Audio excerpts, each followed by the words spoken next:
Çox sağ olun.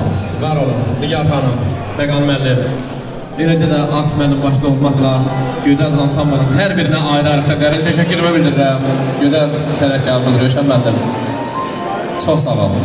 Var ol. Sənə bir xüsusi təşəkkür etmək istəyirəm ki, Xan kəndindən yazdığım şeiri bəstələnmiş mahnını aranjman etmişsən. Çox sağ ol. Bir daha gözəl sənətkarımız Rəşid müəllim, Gündüz müəllim, Ramil müəllim, hər birinizə çox sağ ol deyirəm. Əzəldən adamda ədəb gərəkdir. Nadandan ummağın nə faydası var? Mərifət götürə körpə vaxtında, qırxında qalmağın nə faydası var? Zəhmət var gətirməz ömrün qışında.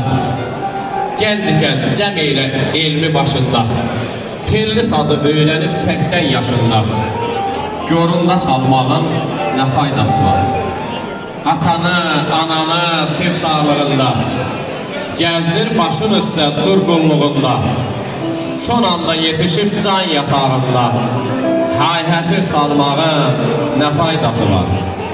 Bilməsən qədrini, obanın, elin, yanmasan oduna ana vətənin, toxunub ruhuna məzlum Hüseynin, sinənə vurmağın nə faydası var? Çöhlən, insan mayasından pak gərək. İtən deyil, halal olsa duz görək. Döyünmürsə iman elə bir ürək. Dəhsamad almağın nə faydası var? Deyil, namaz qılmağın nə faydası var? Sözə musiqiyə dəyər verən qonaqlarımıza dərin təşəkkür bildirirəm və bir ifada eşidək. Gözəl bir ifanızı eşidək. Nigar xanım, buyurun.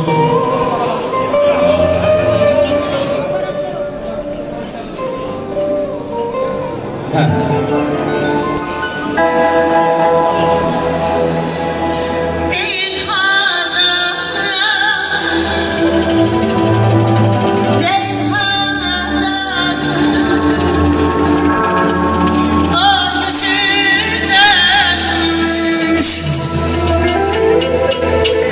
Seveni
içində.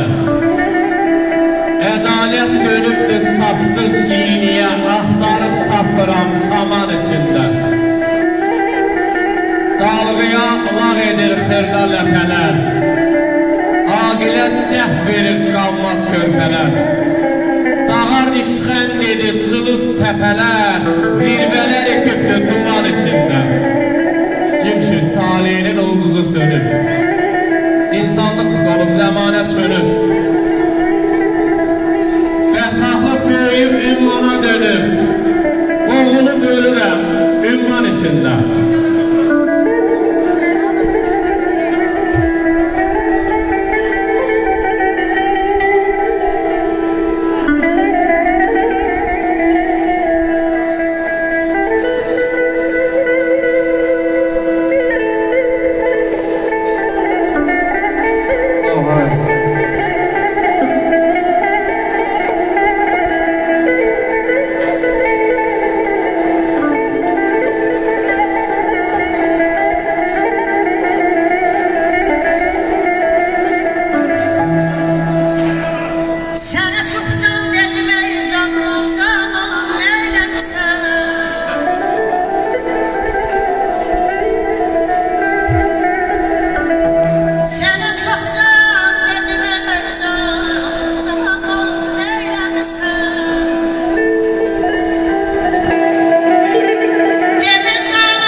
Yay oldu, güneş oldu, ay oldu.